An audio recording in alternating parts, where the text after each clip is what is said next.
નમસ્કાર, ગુજરાત ફર્સ્ટના ડિજિટલ પ્લેટફોર્મમાં આપનું સ્વાગત છે। હું છું આપની સાથે વિકાસ મુકવાણા। મારા સહયોગી વિજય કુમાર દેસાઈ પણ મારી સાથે જોડાઈ ગયા છે અને કેમેરાની પાછળ છે video journalist Vicky Thakor. News war રૂમમાં અપડેટ સાથે વાત કરીશું કે આખરે ઈરાન, ઇઝરાયલ અને અમેરિકાનો યુદ્ધ 13મા દિવસમાં પહોંચી ગયું છે અને તમને યાદ હશે કે આ પહેલા પાછલા વર્ષે પણ જ્યારે આ યુદ્ધ થયું હતું એ ટોટલ 12 દિવસ ચાલ્યું હતું અને 12મા દિવસે યુદ્ધ પૂર્ણ થઈ ગયું હતું, પણ આ વખતનું યુદ્ધ છે 13મા દિવસમાં પ્રવેશ્યું છે અને 13મા દિવસમાં પ્રવેશની સાથે એસ્કેલેશન ઓર જોવા મળી રહ્યું છે અને પહેલા એની સીધી અસર ભારતમાં શું થઈ રહી છે। ભારતની અત્યારે બે પ્રાથમિકતા એ છે કે મિડલ ઇસ્ટમાં જે 1 કરોડ કરતાં વધારે આપણા ભારતીય નાગરિકો ફસાયેલા છે, જે પરત આવવા માંગે છે, એમને સુરક્ષિત રીતે અહીંયા પરત લાવી દેવા। બીજી પ્રાથમિકતા એ છે કે અહીંયા પેટ્રોલ, ડીઝલ, ઓઇલની અહીંયા કોઈ અછત ન થાય, એલપીજી ગેસની કોઈ અછત ન થાય, એ માટેના પ્રયત્નો હાથ ધરવામાં આવે। અને ભારત સરકારે શું અહીંયા પગલાં ઉઠાવ્યા છે? એલપીજી ગેસનું 25% પ્રોડક્શન વધારવાનો નિર્ણય કેન્દ્ર સરકારે કરી લીધો છે, એટલે કે જે આપણે પહેલાં જે 40થી 45% જેટલું પ્રોડક્શન કરતા હતા એમાં ઓર 25%નો વધારો થયો છે, એટલે કે એ સુનિશ્ચિત થઈ રહ્યું છે કે દરેક હાઉસહોલ્ડ સુધી એ રાંધણ ગેસની બોટલ પહોંચે એ માટેના પ્રયત્નો છે। પણ સાથે સાથે લોકોને અપીલ પણ કરવામાં આવી રહી છે કે લોકો પેનિકમાં આવીને એક સાથે 3-3, 4-4 બોટલ હોલ્ડ કરી રહ્યા છે, એના કારણે પરિસ્થિતિ વિકટ થઈ રહી છે। લોકોને અપીલ પણ કરવામાં આવી રહી છે કે આપ તમે સરકાર પર વિશ્વાસ રાખો ને આવી રીતે હોલ્ડ ના કરો, અને એટલા માટે જ 1955 જે એસ્મા એક્ટ છે એ લાવવામાં આવ્યો છે, એસેન્શિયલ એક્ટ અત્યારે અમલ કરી દેવામાં આવ્યો છે। બીજી સૌથી મહત્વની બાબત એ કે આપણી પાસે ક્રૂડ ઓઇલ એનો જથ્થો કેટલો છે, તો 2 મહિના સુધી ચાલી શકે એટલો જથ્થો છે, એટલે કે આ બે વાત થઈ ગઈ। હવે આવી જે યુદ્ધ હવે શું પૂર્ણ થશે કે કેમ? ગઈકાલે ડોનાલ્ડ ટ્રમ્પે જાહેરાત કરી છે કે આ યુદ્ધ પૂર્ણ થવા જઈ રહ્યું છે, જો કે એની સામે ઈરાને પહેલા જ કહ્યું હતું કે આ યુદ્ધ અમે પૂર્ણ કરીશું, પણ હવે નાટ્યાત્મક રીતે ઈરાને એક ઓફર કરી છે કે અમે યુદ્ધ સમાપ્ત કરવા માંગીએ છીએ, પણ એમાં શરતો લાગુ। એ કઈ શરતો ઈરાને મૂકી છે એ વિશે વાત કરીશું। સાથે સાથે સ્ટ્રેટ ઓફ હોર્મુઝ તેના પર છેલ્લા 3 દિવસથી ઈરાને અત્યારે જોરદાર હુમલાની શરૂઆત કરી છે। ત્યાંથી જેટલા પણ ટેન્કર પસાર થાય છે એને ઈરાન એટેક કરે છે, અને એમાં ગઈકાલે આપણે જોયું હતું કે ગુજરાત આવતી એક શિપ એના પર પણ એટેક થયો હતો। એમાં શું થયું, અત્યારે ત્યાં શું હાલાત છે, કેવી અત્યારે, કારણ કે તણાવ જોરદાર છે। ઈરાન ઇઝરાયલ વચ્ચે તો હુમલા થઈ રહ્યા છે, પરંતુ દરિયામાં પણ એક લડાઈ રહી છે, એ વિશે પણ આપણે વાતચીત કરવાનો પ્રયત્ન કરીશું। સાથે સાથે મિડલ ઇસ્ટના દેશો શું કહી રહ્યા છે, શું ત્યાં કોઈ ટાર્ગેટ થઈ રહ્યા છે કે મેં સમજીશું। વિજય, ઈરાને જે શરત મૂકી છે કે અમને 3 શરતો અમે આ મૂકીએ, જો એનું પાલન થઈ જાય તો યુદ્ધ અમે અત્યારે રોકવા તૈયાર છે। આખરે શું એ શરત ઈરાને મૂકી છે અને અમેરિકા શું એ શરત માનશે ખરા, ઇઝરાયલ માનશે ખરા? વાસ્તવિક રીતે જોઈએ તો શરતો કંઈ બહુ અઘરી નથી, પરંતુ આ શરતો માનવી કે કેમ, અને શરતો ચલો માની લઈએ કે અત્યારે સ્વીકારી લેવામાં આવે, પરંતુ એની કોઈ ગેરંટી નથી કે ઈરાને મૂકેલી શરતોનું ભંગ ફરીથી નહીં થાય। કારણ કે ઈરાનના રાષ્ટ્રપતિ પેજેસ્કીને જે પ્રકારે એક્સપોસ્ટ પર કહ્યું કે ઈરાન પરના તમામ પ્રતિબંધો હટાવવામાં આવે કે જે 1979થી સતત લગાતાર લગાવવામાં આવતા રહેલા છે, કે જ્યારથી ઇસ્લામિક ક્રાંતિ થઈ ત્યારથી। ત્યારબાદ બીજી એક શરત એમણે એ મૂકી છે કે વોરના કારણે જે કંઈ પણ નુકસાન થયું છે એની ભરપાઈ અમેરિકા અને ઇઝરાયલ અમને કરી આપે। ત્રીજી શરત તેમણે એ મૂકી છે કે ભવિષ્યમાં કોઈ પણ હુમલો નહીં થાય એની અમને આંતરરાષ્ટ્રીય ગેરંટી મળે। જો કે આંતરરાષ્ટ્રીય સંસ્થાઓ પરથી તો લગાતાર જે પ્રકારના દાવાઓ થાય છે અને જે પ્રકારની રજૂઆતો જોવા મળી રહી છે, કે જે પ્રકારનું આંતરરાષ્ટ્રીય સંસ્થાઓનું વલણ જોવા મળી રહ્યું છે, તો એના આધાર પરથી કદાચ ઈરાનને એટલો ભરોસો ન રહે, પરંતુ તેમ છતાં આ 3 હળવી શરતો કહી શકાય એવી હળવી શરતો મૂકી છે, પરંતુ એ સ્વીકારાશે કે કેમ? પરંતુ આ એક એવું પણ કહેવાય છે કે આ એક વોરમાંથી એક્ઝિટ થવા માટેના રસ્તાના ભાગરૂપે પણ એક પ્રયાસ હોઈ શકે છે કે કદાચ આ 3 શરતો માટે તમામ દેશ મળીને ઈરાન અને ઇઝરાયલ, અમેરિકા અને ઇઝરાયલને ફરીથી દબાણ કરે કે આ તો એક સામાન્ય શરતો છે, આના પર તાત્કાલિક મંજૂરી લગાવી દો, તો જેના કારણે વર્તમાનમાં જે તણાવ સર્જાયેલો છે એ તણાવ ક્યાંક હળવો થાય અને વૈશ્વિક સંકટ જે આવી રહ્યું છે, જે વધુ ઘેરાઈ રહ્યું છે, એ થોડુંક નબળું પડે। ઓકે, એટલે આમાં હેપી એક્ઝિટ એક થાય માટેના શું પ્રયત્ન થશે કે કેમ, અને આ એક્ઝિટ શું અમેરિકાની શરત પર થશે કે પછી ઈરાનની અથવા તો ઇઝરાયલ? કારણ કે ઇઝરાયલના રક્ષામંત્રી કાઝ એમણે ગઈકાલે સ્ટેટમેન્ટ આપી પ્રેસ કોન્ફરન્સ કરીને કે આ યુદ્ધ કોઈ સમય સીમા વગરનું છે, ટાઈમલેસ આ યુદ્ધ છે અને જ્યાં સુધી અમારા લક્ષ્યાંક અમે પ્રાપ્ત નહીં કરીએ, એને અચીવ નહીં કરીએ, આ યુદ્ધ અમે નહીં રોકીએ. એનો મતલબ એમ થાય છે કે એ લોકો જે ઈચ્છી રહ્યા છે કે આખી રિઝિમ અહીંયાથી બદલાઈ જાય, સંપૂર્ણ વિનાશ થઈ જાય હમાસ, અને સાથે સાથે ઈરાનની જે નવી લીડરશિપ છે એના તમામ જે લીડરશિપના નેતાઓ એ જ્યાં સુધી તેનો ખાત્મો નહીં થાય. શું ઇઝરાયલ રોકાશે ખરા ભલે શરત આવી જાય? ઇઝરાયલ પણ રોકાઈ શકે છે, કારણ કે ઇઝરાયલ પાસે જે હથિયારોની ખેપ છે એ ખેપ મોસ્ટલી અમેરિકા પૂરી પાડે છે. Okay. અમેરિકા પણ એવું ઈચ્છે છે કે હુમલા હવે થોડાક મર્યાદિત રહેવા જોઈએ, કારણ કે જો પછી એની એક મર્યાદા છે, જો મર્યાદા ભંગ થશે તો એનું નુકસાન પછી બહુ ભારે પડી શકે છે, જે અમેરિકા વાસ્તવિક રીતે જાણે છે. પરંતુ ઇઝરાયલ એ હંમેશા આક્રમકતા માટે જાણીતું છે, એ કરશે, આક્રમકતા દાખવશે. પરંતુ મહત્વની વાત એ છે કે જ્યારે આ બંને દેશ મળીને લડે છે, એકબીજા સાથે સમન્વય સાધીને ઈરાન પર એટેક કરી રહ્યા છે, ત્યારે એક નિવેદન ઢીલું હશે, એક આક્રમક હશે. આ પણ એક વોરની એક રણનીતિનો જ ભાગ હોઈ શકે છે. એટલે ઇઝરાયલ હંમેશા મોટા હુમલાની જ્યારે માહિતી આપશે અથવા તો નિવેદન આપશે, તેની સામે અમેરિકા એને સમજાવે છે, એવા પ્રકારના દાવાઓ છે ખુદ અમેરિકા કરતું રહેશે. જી, પણ એક વાત તો તમે માનશો કે આપણે જે શરૂઆતથી 28 ફેબ્રુઆરીથી વોરની શરૂઆત થઈ, ઈરાને બહુ માર ખાધી, કે આપણે જેટલા પણ વિઝ્યુઅલ જોયા ઈરાનમાં ડિસ્ટ્રક્શન ખાસું થયું, ખાસું નુકસાન થયું. પણ છેલ્લા 4 દિવસથી ઈરાને જે ઇન્ટેન્સિટી બતાવી છે એટેકની, જોરદાર ખાના ખરાબી કરી છે, પછી દરિયાઈ વિસ્તાર હોય કે પછી ઇઝરાયલનો, એના વિશે શું કહેશો? આટલું એગ્રેશન કેવી રીતે આવી? શું પાછળ રશિયા ચાઇનાની દોરી સંચાર છે? રશિયા અને ચીનના દોરી સંચાર અંગે તો હવે યુરોપિયન કન્ટ્રીઝ પણ દાવો કરી રહ્યું છે. સાથે અમેરિકાની અંદર ગુપ્તચર અહેવાલો પણ રશિયા પર સીધી આંગળી ચીંધે છે, પરંતુ એની સાર્વજનિક રીતે કોઈ પણ પ્રકારે પુષ્ટિ નથી કરાતી. પરંતુ વાસ્તવિકતા એટલી તો ચોક્કસપણે છે, કારણ કે જે પ્રકારે ઈરાન સ્ટ્રાઇક કરી રહ્યું છે, જે પ્રકારના ટાર્ગેટિંગ એટેક થઈ રહ્યા છે, તો એ પોસિબલ ત્યારે જ છે કારણ કે ઈરાન આટલા બધા પ્રતિબંધો ઝીલી રહ્યું છે. અરસાની અંદર આટલી સચોટ માહિતી ક્યાંથી મળે છે? એટલે સ્વાભાવિકપણે પ્રશ્ન ઉઠે કે કાં ચીન આપે છે અથવા તો રશિયા આપે છે. એટલા માટે એ બંનેની બેક સાઈડમાં ચોક્કસ સપોર્ટ છે, કારણ કે જે પ્રકારે એટેક થાય છે, અત્યારે એટેકની અંદર ઈરાને જે પ્રકારે તાજેતરનો હુમલો કર્યો તો તેલ અવીવની અંદર જે ક્લસ્ટર વોર હેડ બોમ્બથી જે મિસાઇલો, ખોરામ શેર 4 નામની મિસાઇલ જે ત્રાટકી રહી છે, તો એનાથી ચોક્કસપણે મોટા નુકસાન થઈ રહ્યા છે. સાથે સાથે એવું નથી કે માત્ર ઇઝરાયલને જ નુકસાન કરવામાં આવી રહ્યું છે. તેલ અવીવ, યરુશલેમ ને આ હાઇફા, આ જે બધી સિટીઓને છોડીને પણ ઈરાન અન્ય જે પાડોશી દેશો છે કે જ્યાં અમેરિકાના બેઝ આવેલા છે, એ ચાહે ઓમાન હોય કે સાઉદી અરેબિયા હોય કે પછી યુએઈ હોય કે જોર્ડન હોય કે કુવેત હોય કે બહેરીન હોય, સૌથી વધારે અત્યારે બહેરીન અને સાઉદી અરેબિયા અને ઓમાન, આ 3 પર લગાતાર હુમલાઓ છે એ ઈરાન કરી રહ્યું છે. જેટલા ઇઝરાયલ પર નથી એટેક થયા, એટલા તો બહેરીન અને સાઉદી અરબ પર કરવામાં આવી રહ્યા છે.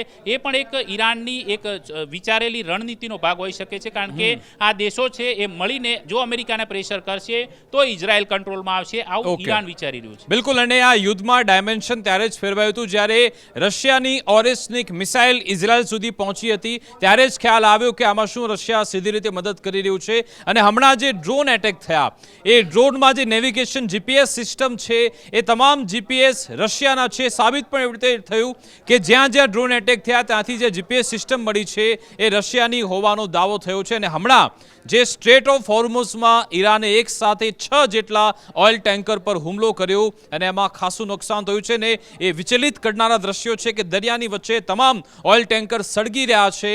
અને એટલા માટે જ યુએઈ, સાઉદી અરબ, કતર એ અત્યારે એ દહેશતમાં છે કે શું એ આખો વિસ્તાર કાબૂમાં જ રહેશે. વિકાસ એમાં સ્ટ્રેટ ઓફ હોર્મુઝની અંદર જે 24 કલાકની અંદર 5 મોટા જહાજને ઈરાને 6 આંકડો થઈ ગયો છે, એનો 6ઠ્ઠો પણ થઈ શકે છે અને હજી પણ વધી શકે છે. પરંતુ ભારત માટે ત્યાંથી રાહત આવી છે. એના પર જઈએ પહેલા કહી દઉં કે જે 24 કલાકમાં જે મોટા એટેક થયા, એની અંદર એવું માનવામાં આવતું હતું કે જે પ્રકારે અમેરિકાએ, એટલે કે ડોનાલ્ડ ટ્રમ્પે દાવો કર્યો કે અમેરિકા એસ્કોર્ટ કરશે, તમારી સંપૂર્ણ જવાબદારી અમારી છે, એટલે અમેરિકાના ભરોસે હાલી નીકળેલા જહાજ ક્યાંક માર ખાઈ બેઠા છે, એવું સ્પષ્ટપણે અહીંયા સાબિત થાય છે. કારણ કે ફારસની ખાડીની અંદર ડોનાલ્ડ ટ્રમ્પ ફક્ત ગપગોળા કરે છે, અહીંયાથી સીધું સાબિત થયું. ઈરાને કરી બતાવ્યું. ડોનાલ્ડ ટ્રમ્પે કહ્યું હતું કે તમામ શિપ ત્યાંથી શાંતિપૂર્ણ રીતે નીકળશે, અમે એસ્કોર્ટ કરીશું, અને કદાચ ઈરાન આવે છે તો અમે અમારી નેવી મોકલીશું, પણ અમેરિકા પ્રકારની નેવી ક્યાંય જોવા નથી મળી છેલ્લા 24 કલાકમાં. અને બીજો દાવો એ પણ ગઈકાલે ઈરાને કર્યો કે તમારે તમારું એ યુદ્ધપોત USS અબ્રાહમ લિંકન 1000 કિલોમીટર એટલે પાછું લઈ જવું પડ્યું કારણ કે અમેરિકા ડરી ગયું છે. આ વાત પણ ઈરાને કરી કાલે. બિલકુલ સાચી વાત છે. અને એની સાથે આજે જહાજો તૂટ્યા 5, એમાં જે 2 જહાજો આજે સવારમાં જ્યારે ફારસની ખાડીમાં તોડ્યા ત્યારે ચીનનું એક જહાજ એ સ્ટ્રેટ ઓફ હોર્મુઝ પસાર કરતું હતું ત્યાંથી પરત ફરી ગયું છે. સાથે ભારત આવતા એટલે કે ખાસ કરીને ગુજરાતના બંદરોની આપણે વાત કરીશું કે કંડલા અને મુન્દ્રા પોર્ટ પર આવતા 2 જહાજ છે તે નિશાન બન્યા છે, જેમાં થાઈલેન્ડના ધ્વજવાળું જે મયુરી નારી નામનું જહાજ છે જેને ઉડાવ્યું હતું. એની સિવાયનું અન્ય એક જહાજ છે જે જાપાનથી આવતું હતું. એ જાપાનથી મુન્દ્રા પોર્ટ આવનારું જહાજ છે એને પણ આજે નિશાન બનાવવામાં આવ્યું છે સાઉદી અરબથી નજીકમાં. એટલે 2 જહાજો ખાસ કરીને ભારત માટે તો જો કે હવે એક સારા સમાચાર એ છે કે બંને દેશના વિદેશ મંત્રીઓ વચ્ચે 3 વખતની જે વાતચીત થઈ એ વાટાઘાટોની અંદર મુખ્ય મુદ્દો એ રહ્યો છે કે ઉર્જા સુરક્ષા આપવામાં આવે ને સાથે શિપિંગ સુરક્ષા. શિપિંગ સુરક્ષાની અંદર એટલે કે ભારતીય જહાજો છે સ્ટ્રેટ ઓફ હોર્મુઝમાંથી પસાર થઈ શકશે, પરંતુ એક શરત એવી પણ આવી રહી છે રિપોર્ટ અનુસાર કે એ જહાજો ઇઝરાયલ કે અમેરિકા સાથે સંકળાયેલા ન હોવા જોઈએ, એના સહયોગી દેશ સાથે બિલકુલ તો પસાર થવા દેવામાં આવશે. તો એ ભારત માટે એક રાહતના સમાચાર છે. અને એને જ લઈને અત્યારે જ મુંબઈ પહોંચ્યું છે જે લાઇબ્રેરિયન ધ્વજ સાથેનું 1.35 lakh metric tonne crude oil કે જે સાઉદી અરેબિયાના તાન રાસુરાથી નીકળ્યું હતું જે જહાજ, એ જહાજ આજે મુંબઈ પહોંચ્યું છે સેનલોંગ. એ સેનલોંગ જહાજ પહોંચ્યા બાદ એ વસ્તુ એક ભારત માટે રાહત છે કે આગામી સમયમાં અન્ય જહાજો જો સ્ટ્રેટ ઓફ હોર્મુઝમાંથી પસાર થશે તો ભારતની અંદર જે ઉર્જા કટોકટી પેટ્રોલિયમ પ્રોડક્ટ્સને લઈને જે કટોકટીની જે સંભાવના જોવામાં આવી છે એ ક્યાંક હળવી થશે ને તેને કારણે જે રિફાઇનરીઓ છે રિફાઇનરીઓ માટેનો એક કાચો માલ મળશે જેના કારણે કટોકટીને ટાળી પણ શકાશે. બિલકુલ, એટલે કે આ ભારત માટે ખૂબ જ રાહતના સમાચાર છે ને આપણી એ ડિપ્લોમેટિક જીત એ પણ છે કે ઈરાને મંજૂરી આપી દીધી છે કે સ્ટ્રેટ ઓફ હોર્મુઝમાં જેટલા પણ શિપ પસાર થાય અને જો એમાં ભારતનો તિરંગો છે, ભારતનો ધ્વજ હશે તો શિપ આરામથી પસાર થઈ જશે. એ આશ્વાસન આપવામાં આવ્યું છે ને હવે એની શરૂઆત પણ થઈ ગઈ છે. અને સાથે સાથે આપણે જે ત્યાંથી ગેસ મંગાવીએ છીએ એની પણ કોઈ એમાં અછત ના આવે એ માટેના પણ પ્રયત્નો કરવામાં આવશે. અને હવે આપણે એમાં મેપની મદદથી સમજીશું કે આખરે ત્યાં શું અત્યારે ગતિવિધિ થઈ રહી છે. આ છે સ્ટ્રેટ ઓફ હોર્મુઝ. અહીંયાથી આ તમામ જહાજ પસાર થતા હોય છે.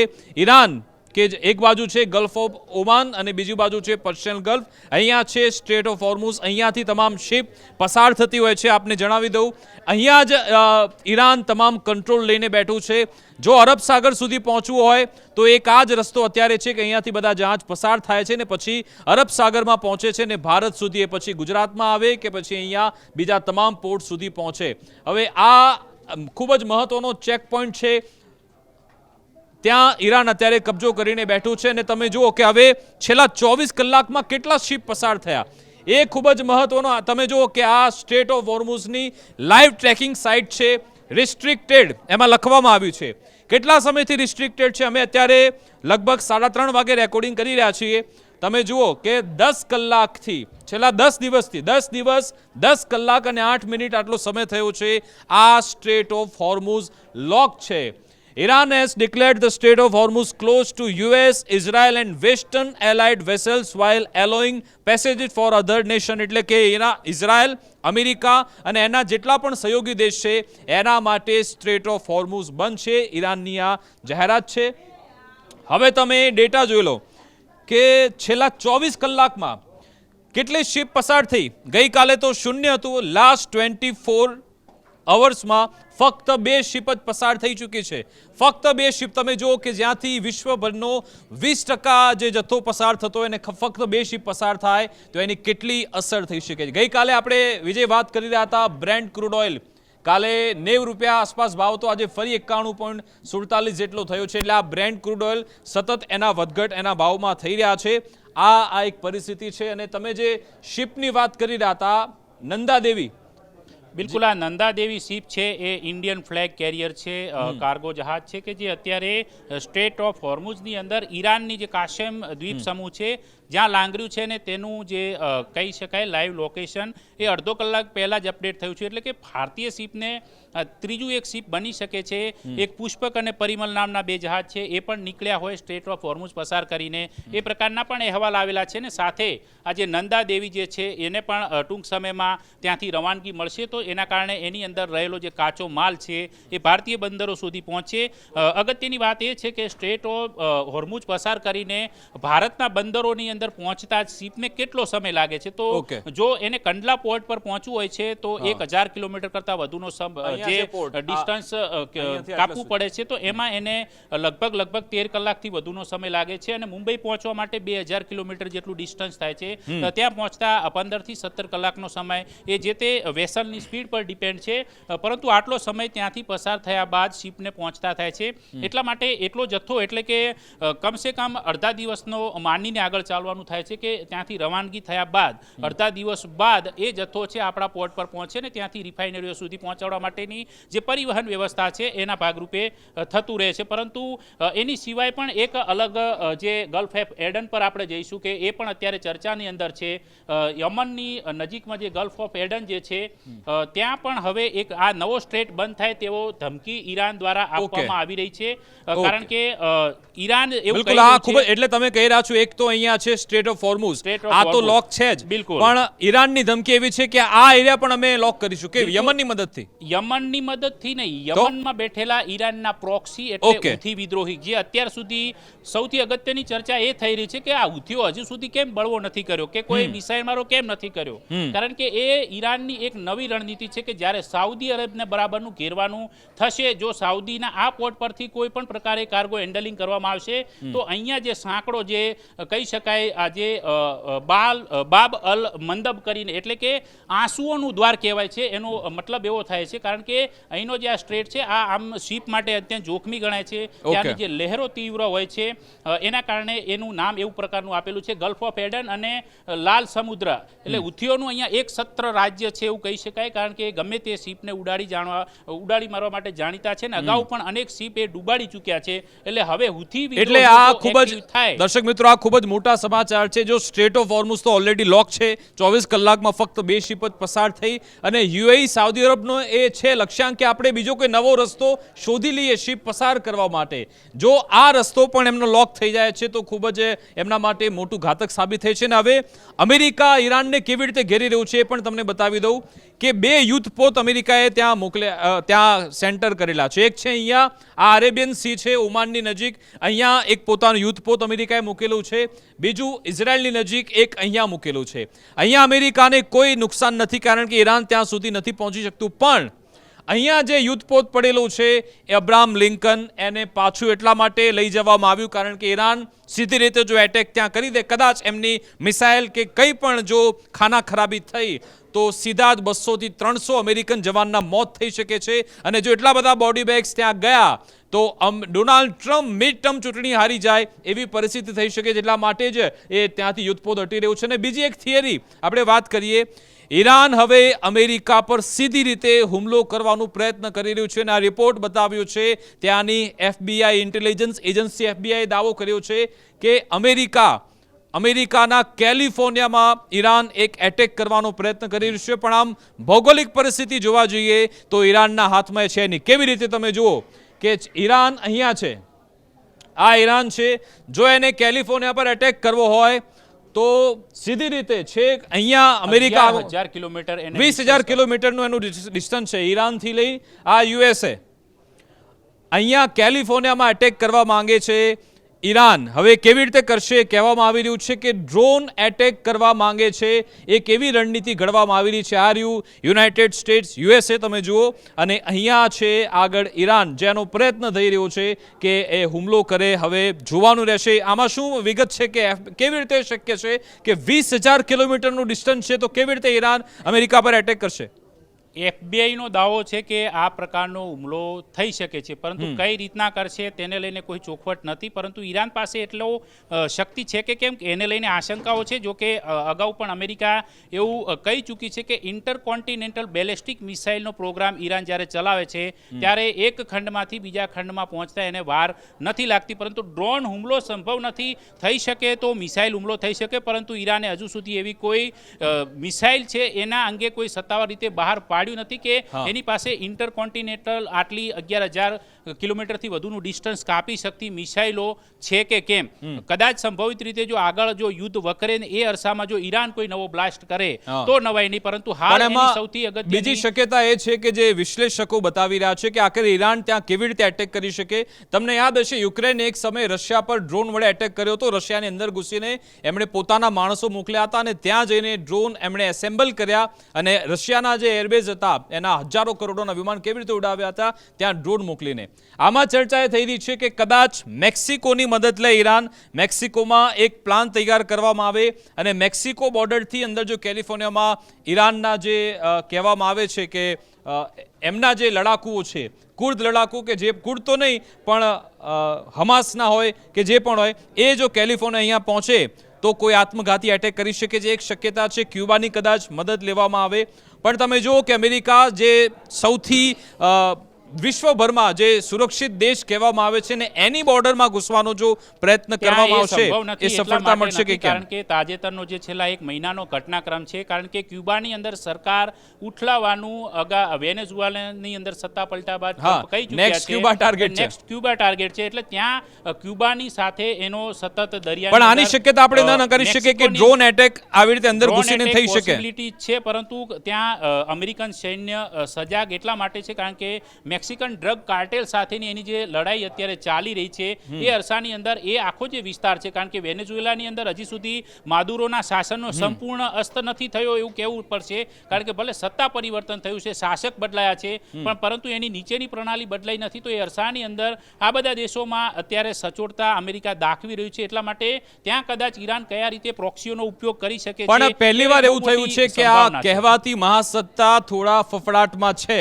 કારણ કે એની પોતાની FBI સંસ્થા જેવું કહેતી હોય કે અમેરિકા પર હુમલો થઈ શકે છે. ઘણા વર્ષો બાદ ભાગ હોઈ શકે છે, કારણ કે અમેરિકા એવું પણ કરી શકે છે કે જાતે એટેક કરો, લાફો મારી અને એમ કે મને મારી ગયા અને એના નામ પર ફરીથી હુમલો કરવાનું એક બહાનું શોધે. કારણ કે ટ્રમ્પની રણનીતિ મોટાભાગે આવી જોવા મળેલી છે અનેક કિસ્સાઓની અંદર.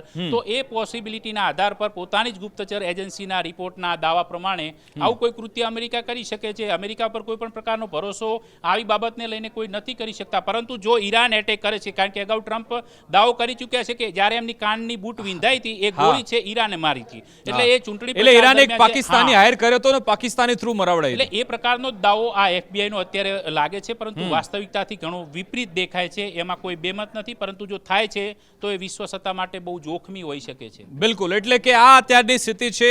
સ્ટ્રેટ ઓફ હોર્મુઝ આપણે જોયું કે આખરે ત્યાં શું અત્યારે પરિસ્થિતિ થઈ રહી છે. છેલ્લા 24 કલાકમાં 2 જ શિપ ત્યાંથી નીકળ્યા. જો કે ભારત માટે વિન વિન સિચ્યુએશન એ છે કે આપણને એ મંજૂરી મળી ગઈ છે, અત્યારે ત્યાં કોઈ બેરિયર નથી. પણ એક આપણી પ્રાથમિકતા છે કે મિડલ ઇસ્ટમાં 1 કરોડ જેટલા આપણા ભારતીય નાગરિકો ત્યાં ફસાયેલા છે, એમને કેવી રીતે પરત લાવવા, સાથે સાથે આપણા દેશમાં પેટ્રોલ ડીઝલ ઓઇલની કોઈ અછત ન થાય, LPGની કોઈ અછત ન થાય, એ માટેના સરકાર પ્રયત્નો કરી રહી છે. આવા જ અપડેટ્સ સરળ ભાષામાં આપને સુધી અમે પહોંચાડતા રહીશું. આપ અમારા સોશિયલ મીડિયા પ્લેટફોર્મ સાથે જોડાયેલા રહો. અમને રજા આપશો. નમસ્કાર.